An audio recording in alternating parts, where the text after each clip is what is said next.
120 secondes de tech vous est présenté par Mon Carnet. C'est l'édition du jeudi 31 octobre. Samsung envisagerait de renoncer à la célèbre appellation Galaxy pour ses prochains téléphones intelligents haut de gamme. Cette réflexion viserait à clarifier l'offre entre les appareils d'entrée et de milieu de gamme. Samsung avait déjà évoqué cette possibilité lors du CES en janvier dernier, évoquant la nécessité pour marquer un tournant technologique majeur.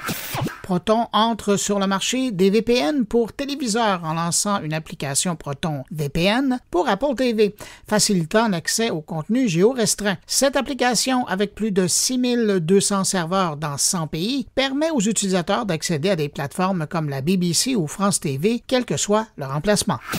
Dropbox licencie 20% de ses effectifs, soit 528 personnes. Le PDG évoque un marché en évolution rapide, obligeant Dropbox à prendre des décisions drastiques pour se concentrer sur les domaines prioritaires. Il est vrai que Dropbox a perdu du terrain face à des concurrents comme Google Drive. L'armée américaine a effectué son premier achat de technologie d'OpenAI pour Africom, le commandement militaire en Afrique, afin de renforcer ses capacités d'analyse des données via l'intelligence artificielle. Le contrat d'une valeur inférieure à 15 millions de dollars a été conclu directement avec Microsoft dans le cadre de son projet infonuagique de guerre.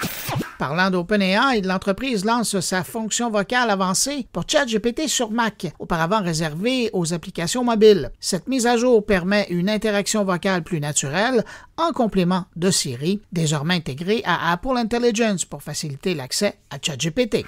Et puis finalement, la start-up Neuralink d'Elon Musk vise désormais à traiter le mal de dos via ses implants cérébraux. Musk souhaite ainsi donner priorité à cette application courante face à des projets encore en développement comme celui sur l'Alzheimer. L'OMS rappelle que la lombalgie est la première cause d'invalidité mondiale, touchant 619 millions de personnes dans le monde. À demain. Pour suivre l'actualité numérique en profondeur, abonnez-vous à Mon Carnet. Articles, entrevues, discussions et réflexions sur le monde numérique vous y attendent. moncarnet.com